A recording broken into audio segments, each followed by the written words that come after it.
L'autorité ne va pas sans prestige, ni le prestige sans éloignement.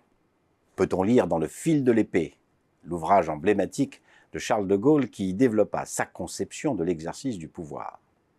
Pour celui qui n'est alors que commandant, le prestige donne de l'autorité au leader à condition qu'il ait de hautes idées et qu'il sache faire preuve de réserve, de caractère et de distance. Mais quelle est cette bonne distance qu'il convient d'instaurer au travail ? Voilà une question d'autant plus prégnante que l'on est en charge d'un collectif.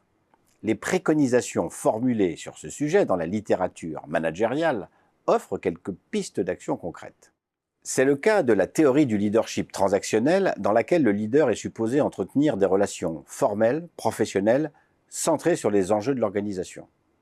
Il est censé décourager le copinage et éviter toute forme de familiarité dans ses interactions, car la familiarité est propice aux écarts de langage et augmente le risque de conflit d'intérêts, notamment lorsque le leader est cerné par les intérêts personnels de certains collaborateurs devenus trop proches.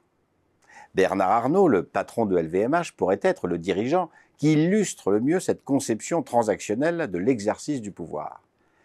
Connu pour être discipliné, pragmatique et extrêmement compétitif, il apparaît souvent comme réservé, distant et froid.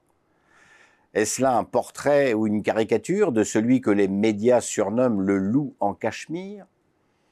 Dans un tout autre registre, la théorie du leadership transformationnel fait l'apologie du leader engagé dans ses interactions, doué pour les échanges informels et prompt à faire preuve d'intelligence émotionnelle.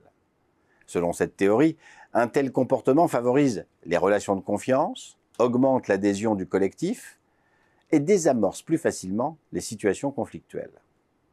Jean-François Rial partage cette conception de la distance sociale au travail.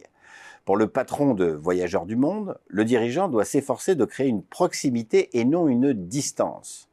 La distance entre un dirigeant et ses collaborateurs laisse penser que celui-ci est un personnage à part, méritant un traitement particulier et des égards à la hauteur de son statut.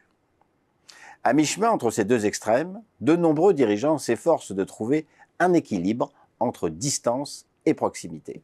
C'est le cas par exemple de Yannick Descata, l'ex-président du CNES, pour qui la bonne distance du leader consiste à être proche sans être intime.